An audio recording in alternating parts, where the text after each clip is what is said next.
ETF index mutual funds నేర్చుకుని stock మార్కెట్లో రాణించాలనుకుంటున్నారా? వెంటనే ఈ నెంబర్కి కాల్ చేయండి.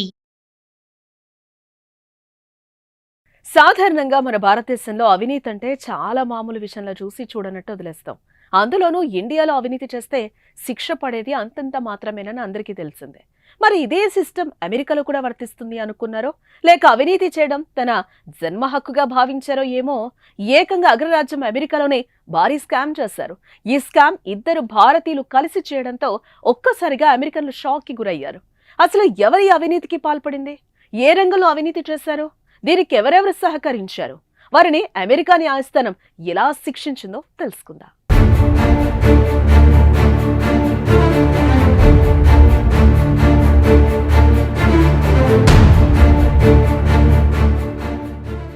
ప్రముఖ భారతీయ అమెరికన్ వ్యాపారవేత్త, అవుట్కమ్ హెల్త్ సహ వ్యవస్థాపకుడు రిషి షాకు అమెరికా కోర్టు 7.5 ఏళ్ల జైలు శిక్ష విధించింది. 8,300 కోట్ల మేర వివిధ కంపెనీలను మోసగించిన కేసులో కోర్టు రిషి షాను దోషిగా తేల్చింది. అమెరికా చరిత్రలో ఇటీవలి కాలంలో అతిపెద్ద కార్పొరేట్ నేరాల్లో ఇది ఒకటిగా నిలవడం గమనార్హం. ఒకప్పుడు చికాగోలోనే అత్యంత వేగంగా ఎదిగిన స్టార్టప్ మోసాలకు రిషి షా పాల్పడినట్టుగా న్యాయస్థానం పేర్కొంది. అవుట్కమ్ హెల్త్ పేరిట రిషి షా, శ్రద్ధా అగర్వాల్ ఓ హెల్త్ మీడియా సంస్థను 2006లో ఏర్పాటు చేశారు. వైద్యం కోసం డాక్టర్ల వద్దకొచ్చే రోగులను ఆకర్షించేలా ఆరోగ్య రంగానికి సంబంధించిన టీవీ ప్రకటనలను ప్రచారం చేయాలనేది అతని బిజినెస్ ప్లాన్. ఇందుకోసం డాక్టర్ల ఆఫీసుల్లో టీవీలను ఏర్పాటు చేయాలనేది ప్రణాళిక. ఈ ఆలోచన నచ్చడంతో శ్రద్ధా అగర్వాల్ అనే మహిళ ఈ సంస్థలో సహభాగస్వామిగా మారింది. 2010 తొలినాళ్ల నాటికి అవుట్కమ్ హెల్త్ వైద్య పెట్టుబడుల రంగంలో బడా సంస్థగా ఆవిర్భవించింది. దీంతో పెద్ద పెద్ద కార్పొరేట్ సంస్థలు అవుట్కమ్ హెల్త్ లో భారీ స్థాయిలో పెట్టుబడులు పెట్టాయి.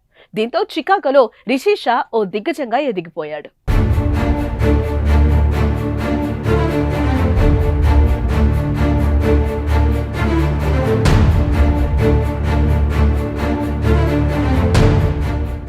ఈ కంపెనీ డాక్టర్ల వద్ద స్క్రీన్లు, టాబ్లెట్లను ఏర్పాటు చేసి వాటిలో పేషెంట్లను టార్గెట్ గా చేసుకుని వివిధ కంపెనీల మెడికల్ అడ్వర్టైజింగ్ ప్రకటనలు ప్రసారం చేసేది.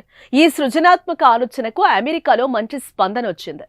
దేశవ్యాప్తంగా కంపెనీకి చాలా కాంట్రాక్టులు లభించాయి. 2010లో ఆ దేశ టెక్, హెల్త్ కేర్ ఇన్వెస్ట్మెంట్లలో ఉన్నత స్థానానికి చేరింది. దీంతో భారీ పెట్టుబడిదారుల దృష్టిని ఆకర్షించింది. గోల్డ్మన్ సాక్స్, ఆల్ఫాబెట్, జేబీ ఫ్యాట్రిక్స్ వెంచర్ క్యాపిటల్స్ వంటి సంస్థలు భారీగా ఇన్వెస్ట్మెంట్లు చేశాయి. చికాగో కార్పొరేట్ సర్కిల్స్ లో షా అప్పట్లో ఓ స్టార్ అయిపోయాడు. కానీ క్రమంగా వ్యాపారం దెబ్బతినడంతో Shah Agarwal company chief financial officer Brad ఫర్రీ పెట్టుబడిదారులను మోసం చేయడం మొదలుపెట్టారు. సంస్థ కార్యకలాపాలు, ఆర్థిక పరిస్థితి గురించి దొంగ లెక్కలను పెట్టుబడిదారులు, క్లయింట్లు, రుణదాతలకు చూపుతూ వారిని తప్పుదోవ పట్టించారు. సంస్థ సామర్థ్యం కన్నా ఎక్కువ వ్యాపారం చేస్తున్నట్లుగా తప్పుడు గణాంకాలు రూపొందించారు.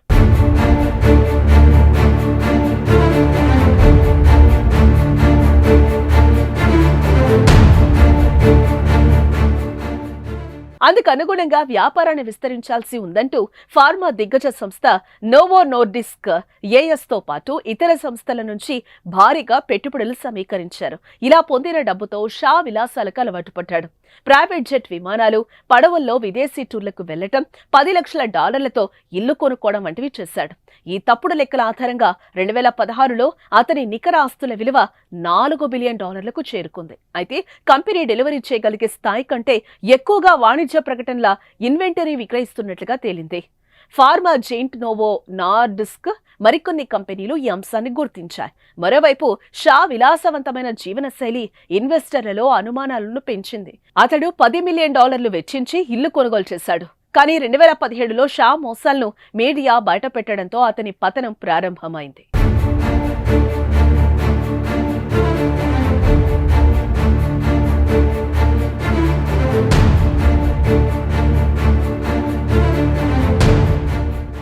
ఈ మొత్తం వ్యవహారంపై వాల్ స్ట్రీట్ జర్నల్ 2017లో కథనం ప్రచురించింది. దీంతో గోల్డ్మన్ సాక్స్, ఆల్ఫాబెట్ లాంటి బడా కార్పొరేట్ సంస్థలు షా అగర్వాల్ పై కోర్టులో కేసులు వేశాయి.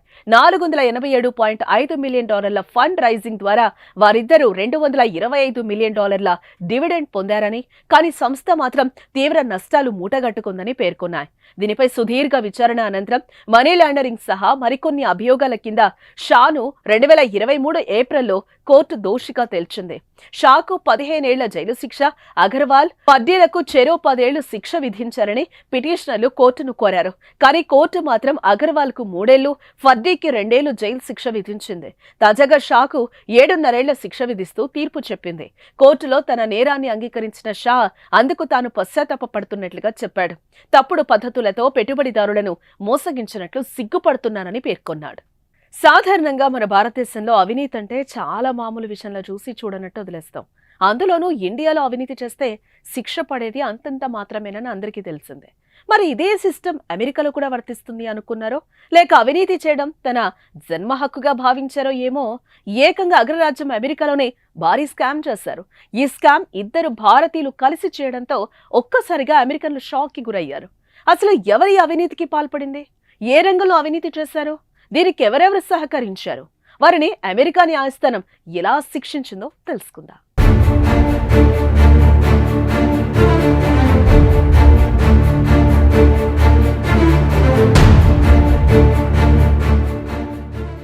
ప్రముఖ భారతీయ అమెరికన్ వ్యాపారవేత్త, అవుట్కమ్ హెల్త్ సహ వ్యవస్థాపకుడు రిషి షాకు అమెరికా కోర్టు 7.5 ఏళ్ల జైలు శిక్ష విధించింది.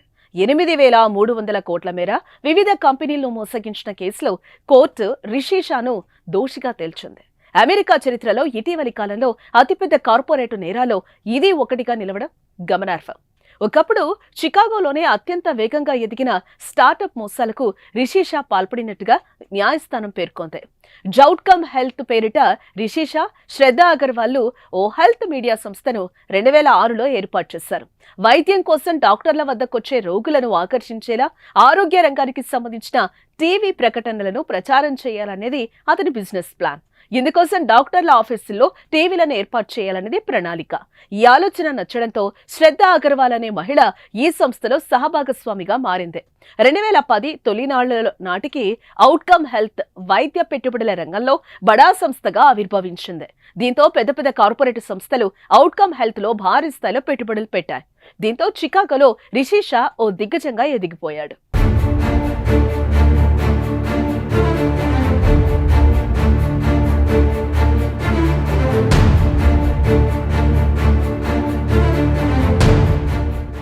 ఈ కంపెనీ డాక్టర్ల వద్ద స్క్రీన్లు, టాబ్లెట్లను ఏర్పాటు చేసి వాటిలో పేషెంట్లను టార్గెట్ గా చేసుకుని వివిధ కంపెనీల మెడికల్ అడ్వర్టైజింగ్ ప్రకటనలు ప్రసారం చేసేది.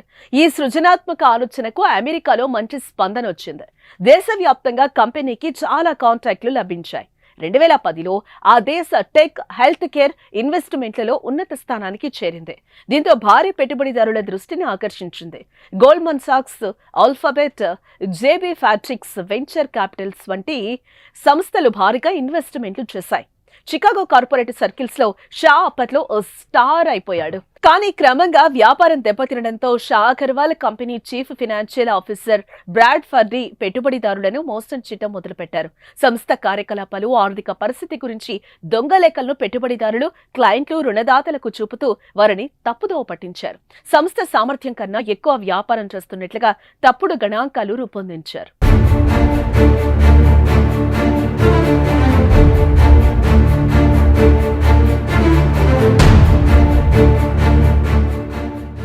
అందుకు అనుగుణంగా వ్యాపారాన్ని విస్తరించాల్సి ఉందంటూ ఫార్మా దిగ్గజ సంస్థ నోవో నోర్డిస్క్ ఏఎస్తో పాటు ఇతర సంస్థల నుంచి భారీగా పెట్టుబడులు సమీకరించారు. ఇలా పొందిన డబ్బుతో షా విలాసాలకు అలవాటు పడ్డాడు.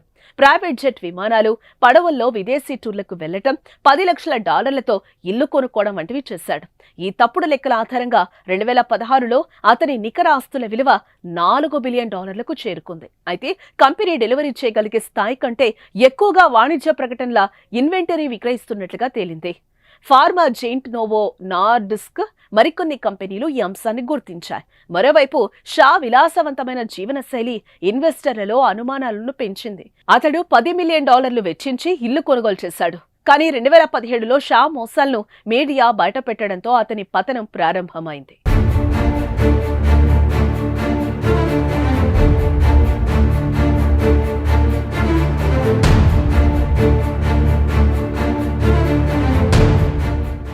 ఈ మొత్తం వ్యవహారంపై వాల్ స్ట్రీట్ జర్నల్ 2017లో కథనం ప్రచురించింది. దీంతో గోల్డ్మన్ సాక్స్, ఆల్ఫాబెట్ లాంటి బడా కార్పొరేట్ సంస్థలు షా అగర్వాల్ పై కోర్టులో కేసులు వేశాయి.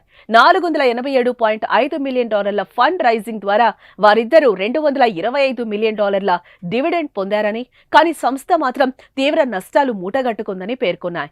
దీనిపై సుదీర్ఘ విచారణ అనంతరం మనీ లాండరింగ్ సహా మరికొన్ని అభియోగాల కింద షాను 2023 ఏప్రిల్లో కోర్టు దోషిగా తేల్చింది. షాకు 15 ఏళ్ల జైలు శిక్ష, అగర్వాల్ పడ్డీలకు చెరో 10 ఏళ్లు శిక్ష విధించారని పిటిషనర్లు కోర్టును కోరారు. కానీ కోర్టు మాత్రం అగర్వాల్ కు 3 ఏళ్లు, ఫడ్డీకి 2 ఏళ్లు జైలు శిక్ష విధించింది. తాజాగా షాకు 7.5 ఏళ్ల శిక్ష విధిస్తూ తీర్పు చెప్పింది. కోర్టులో తన నేరాన్ని అంగీకరించిన షా అందుకు తాను పశ్చాత్తాపపడుతున్నట్లుగా చెప్పాడు. తప్పుడు పద్ధతులతో పెట్టుబడిదారులను మోసగించినట్లు సిగ్గుపడుతున్నానని పేర్కొన్నాడు.